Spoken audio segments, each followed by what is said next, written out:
Hello friends, नमस्कार। आज के इस वीडियो में जो है सेफ्टी ऑफिसर का क्वालिफ़िकेशन क्या होना चाहिए, इसके रिगार्डिंग जो है आज के इस वीडियो में आपको बताएँगे। तो सबसे पहले देख लेते हैं, अगर आप सेफ्टी ऑफिसर में जो है पहला जो पोस्ट होता है एडीएसओ का होता है, असिस्टेंट डिविज़नल सेफ्टी ऑफिसर। उनके अबव पोस्ट होता है डीएसओ का, डिविज़नल सेफ्टी ऑफिसर, और उनके ऊपर जो होता है सीनियर डीएसओ होता है, जो डिवीज़न का पोस्ट है, रेलवे का जो डिवीज़न होता है उसमें।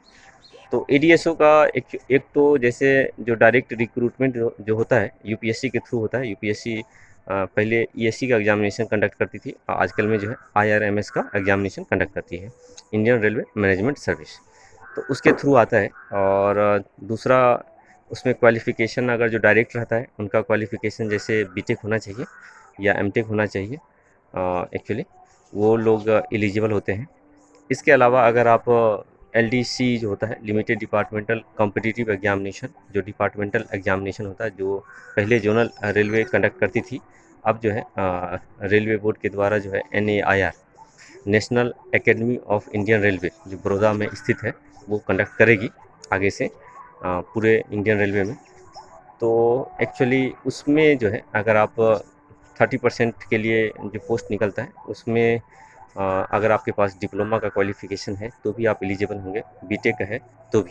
लेकिन उसमें क्या होता है, जब आप रेलवे में जॉब कर रहे हैं, जूनियर इंजीनियर या सीनियर सेक्शन इंजीनियर वगैरह, तो उसमें जो है 5 ईयर सर्विस आपका 4200 या 4600 ग्रेड पे में जो है कंप्लीट होनी चाहिए, तब आप इस पोस्ट के लिए एलिजिबल होंगे।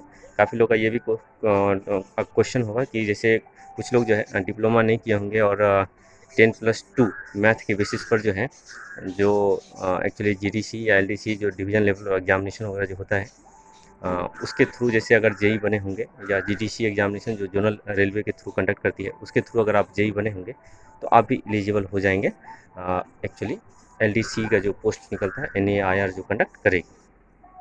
ऐसा कोई नहीं है कि जो डिप्लोमा किया है, बीटेक किया, वही एलिजिबल होगा।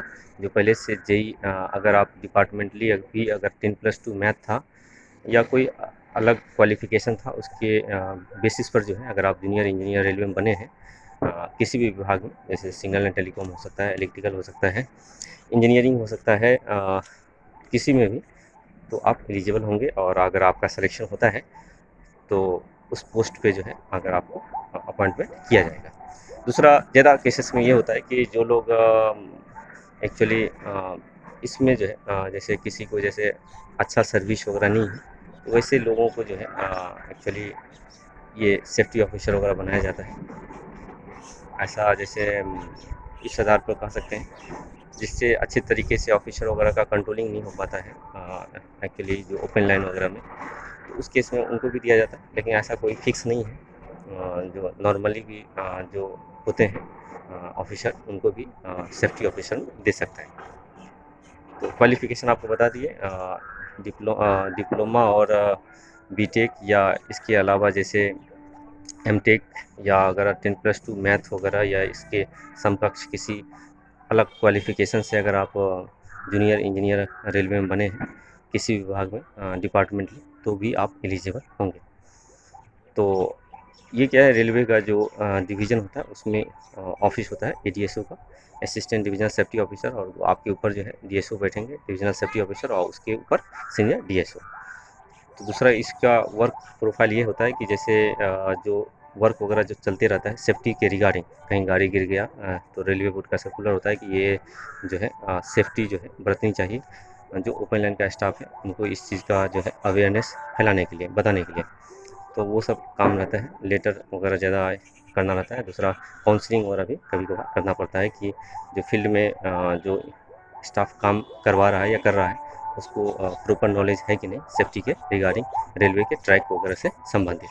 आशा करते हैं इस वीडियो के रिगार्डिंग जो है सेफ्टी ऑफिसर का जॉब प्रोफाइल और क्वालिफिकेशन क्या होना चाहिए इसके रिगार्डिंग डिटेल आपको समझ में आया होगा। अगर आपको चैनल अच्छा था जरूर लाइक सब्सक्राइब शेयर करें। धन्यवाद।